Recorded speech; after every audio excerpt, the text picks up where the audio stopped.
5 million people in the U.S. have Alzheimer's disease, but you could actually reduce your risk of getting Alzheimer's. Carol Kobe is here to talk about an event this week looking at some ways to do that. And Carol is president of the board of directors for the Alzheimer's and Dementia Alliance of Wisconsin, host of WHIT's All About Living program. That's You're correct. very busy. Thank you very much. And you also, though, know the pain of Alzheimer's disease because you lost your late husband to it, Yes. what, 10, 11, 12 years ago? 12 years ago 12 years now. ago already, yeah. Time flies, So yes. let's start with that.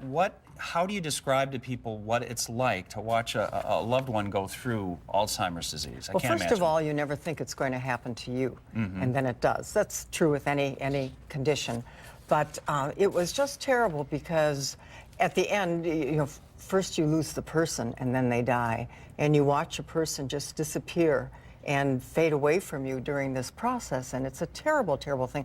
I describe Alzheimer's disease as really a family disease, Yes. but one person exhibits the symptoms, but it affects everybody that surrounds them. And there is a really important community event coming up. It's the main reason you're here is to talk about this. It's the Wisconsin Alzheimer's Disease Research Center. We're so lucky to have it here at UW-Madison. It's a public lecture at Monona Terrace Thursday night. Yes. Actually talking about things that I think a lot of people will be interested in. Tell us, it's called Aging Strong, Reducing Your Risk for Alzheimer's. So what kind of things, you're the MC, what type of things might we learn at this event? Well, first of all, as you said, we sometimes don't know what's available in our own backyard. We have one of the leading research centers actually in the world, located right here at the University of Wisconsin. And it's an NIH federally funded research center, one of only a few in the country, a handful. And so you have some of the premier researchers actually explaining what they know today about Alzheimer's.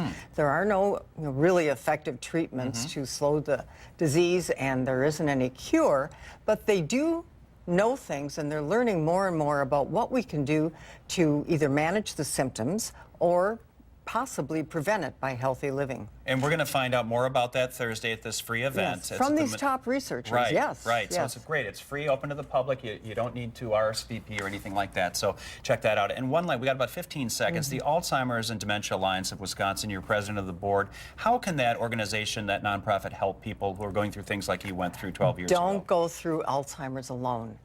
We can be a partner to you along that journey wherever you're at, and it's critical for the person who's diagnosed with the disease as well as the family members. As one person said, that made all the difference to them, and it was the best prescription that they could have had as a family member. Carol, thank you so much. The Alzheimer's and Dementia Alliance and that event Thursday, we've got links at NBC15.com under news links if you want to find out more. Thank you so much. Program begins at 6 p.m. Thursday. 6 p.m. She'll be the MC, and we'll be right back after this with a look at sports.